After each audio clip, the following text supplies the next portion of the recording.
mga kaibigan, welcome back sa ating channel.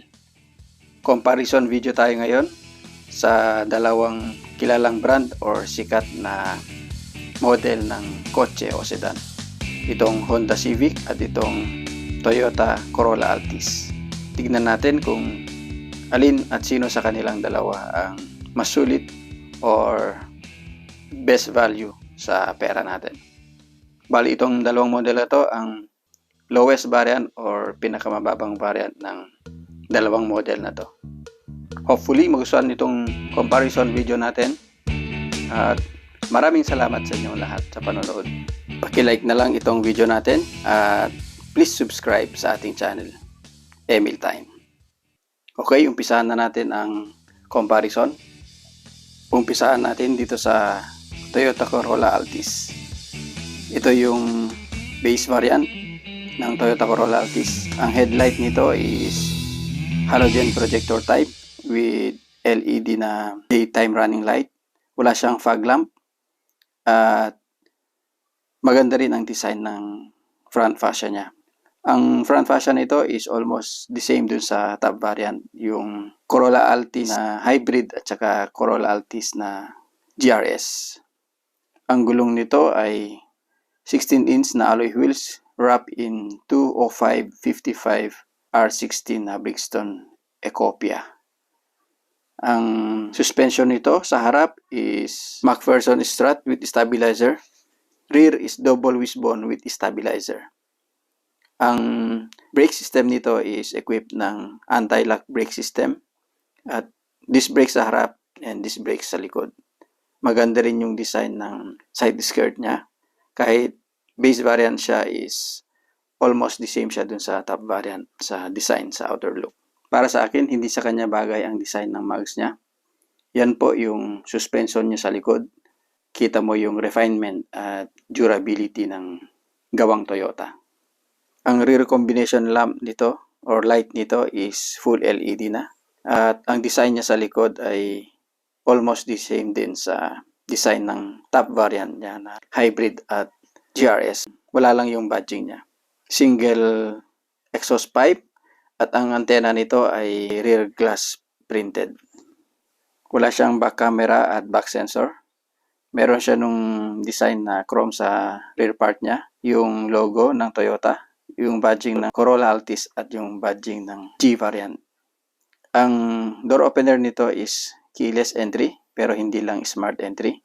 Ang material ng armrest niya is fabric at ang kanyang door trim is soft touch na plastic with power windows pero driver side lang ang one touch up and down. Meron din yung adjustment or control ng power side view mirror and folding function niya with manual adjust sa level function ng headlight. Ang seat material nito ay fabric at ang kanyang driver seat is 6-way manual adjust at ang kanyang passenger seat is 4-way manual adjust. Okay din ang design. Maganda ang pagkagawa ng Toyota. Pati yung material at cushioning niya ay maganda rin. Maliit lang yung compartment ng center console with 12-volt socket sa loob. Lever type ang kanyang brake system. Yung conventional na pull lever. At ang kanyang shift knob is leather wrap. Ang kanyang steering wheel is leather wrap din. Equipped siya ng mga control buttons sa steering wheel. At ang kanyang infotainment system is 4.2 inches na color display. Para sa akin, mas okay pa rin itong mga physical buttons and control knobs sa infotainment system niya. At wala siyang wireless charger. Okay din yung size ng glove box compartment niya. Manual adjust, day and night yung kanyang rear center mirror. At bulb type yung kanyang doom light or room light. May vanity mirror yung kanyang sunshades pero walang ilaw. Okay, yan po yung dashboard or harap ng Toyota Corolla Altis. Yan yung kanyang cabin. Tignan natin itong second row niya. Ang armrest niya is fabric pa rin or cloth material. Soft touch plastic yung door trims at meron siya nung center armrest with 2 cup holders sa rear seat at 60-40 split ang upuan nito. Comfortable ang upo mo dito sa second row seat niya. Maganda ang pagka-recline, yung pagka-incline. At wala siyang seat back pocket sa driver at passenger. At ito ang legroom ng isang 511 na katulad ko. Para sa akin, okay na rin ang Toyota Corolla Altis 1.6 GCVT sa presyong 1,130,000 pesos. Meron siya ng air vents sa center console niya. Yan po ang Toyota Corolla Altis na 1.6 GCVT. Ang side mirror niya ay may integrated na turn signal light.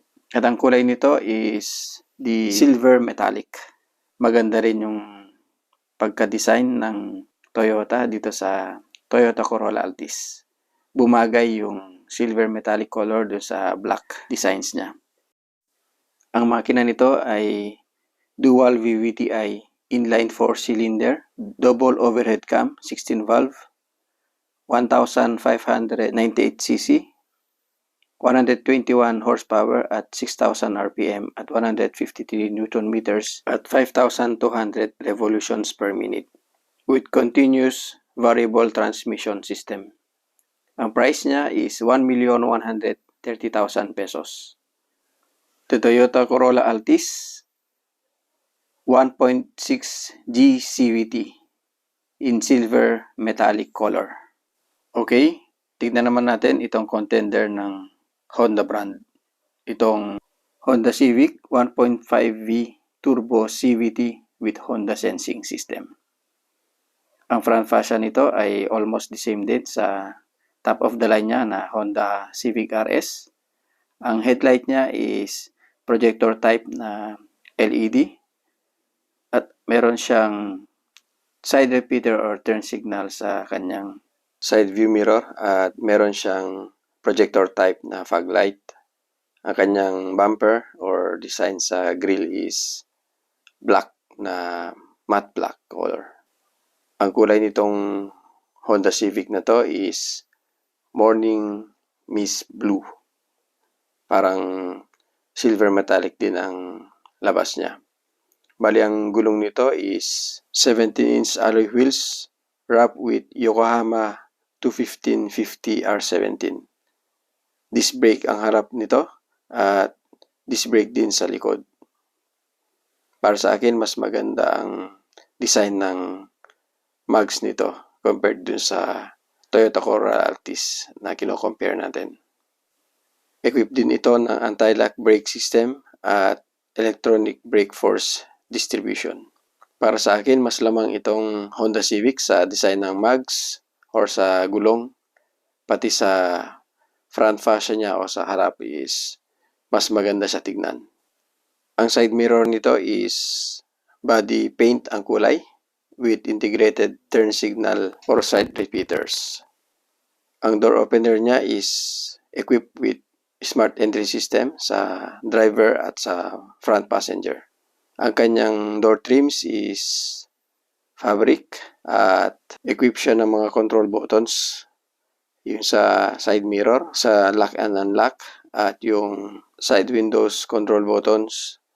Yung driver at front passenger lang ang one touch up and down. Meron din siyang button for the trunk opening. Control buttons for the on-off ng traction control at yung Honda Sensing niya. Ang upuan nito is fabric at ang kanyang driver's seat is 6-way manual adjust.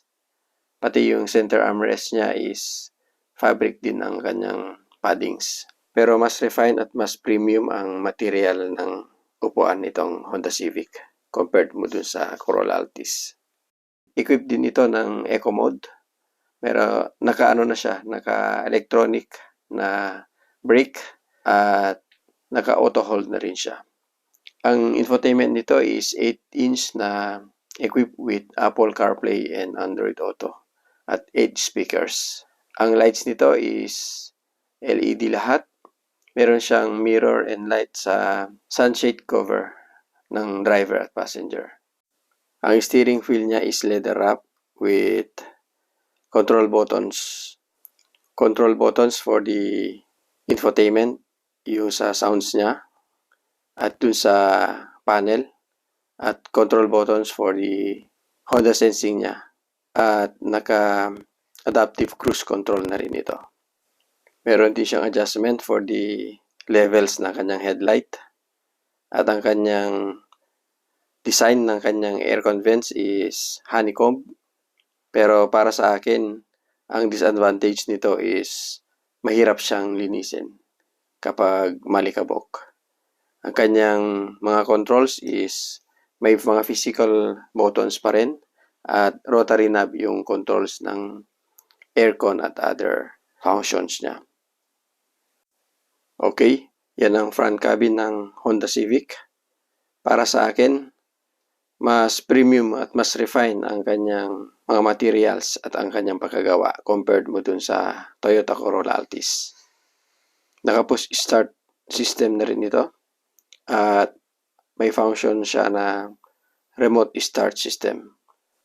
Bali, ang price pala nito is 1,583,000. Siguro, sasabi ninyo na kino-compare ko yung halagang 1.5 million versus the 1.1 million. Kumbaga, sila yung pinag-compare ko kasi ito kasi yung lowest variant ng Honda Civic at yun naman ang lowest variant ng Toyota Corolla Altis kapag automatic transmission ang option mo. Ang presyo nito is almost katapat na niya yung top of the line ng Toyota Corolla Altis na GRS Hybrid. Bali, gagawan na lang natin ng comparison video yung Honda Civic RS versus the Toyota Corolla Altis GRS Hybrid. Okay? Hopefully, nagustuhan nyo itong comparison video natin. Ang verdict ko is, syempre, lamang na lamang itong Honda Civic. Kasi sa Honda Sensing pa lang niya is lamang na siya. At sa pagkagawa, yung premiumness at refinement ng pagkagawa ng cabin niya at sa outer look niya is mas lamang itong Honda Civic. Mas lamang din sa engine power itong Honda Civic. At syempre, good option din yung Toyota Corolla Altis na 1.1 million lamang. Lalo na kung presyo ang pag-uusapan. Kasi itong Honda Civic na option natin is mas mura pa yung Toyota Corolla Altis na GRS na 1.3 million lang ang price niya. Naka-leather seat na rin yun. Okay? Sa pagpili lang naman ng sasakyan is depende dun sa requirement natin or dun sa need or pangangailangan natin. At kung saan natin siya gagamitin. Kung wala kang budget is okay na rin yung lowest variant or yung mas mura. Pero kung meron ka namang budget is advice ko, dun ka na sa top of the line kasi nandun lahat yung mga options na safety features and accessories. Okay, that's all mga kaibigan. Para sa akin, itong Honda Civic na to is value for money siya dun sa presyo niya at dun sa mga may offer niya or mabibigay niya sa'yo dun sa presyo na yun. At ganun din sa Toyota Corolla Altis na kino-compare natin. Value for money din siya dun sa presyo niya at sa mga may offer din niya or mabibigay niya sa'yo. Kumbaga, nasa sa atin lang kung anong pipiliin natin. Yung mas mahal na may mas magandang features or yung mas mura na okay na lang din na gagamitin siya. Okay, that's all mga kaibigan. Maraming salamat muli sa panonood, lalong-lalo na sa mga valued subscribers natin. Maraming salamat sa inyong lahat. And as always, keep believing and trusting the Lord. Keep safe and God bless.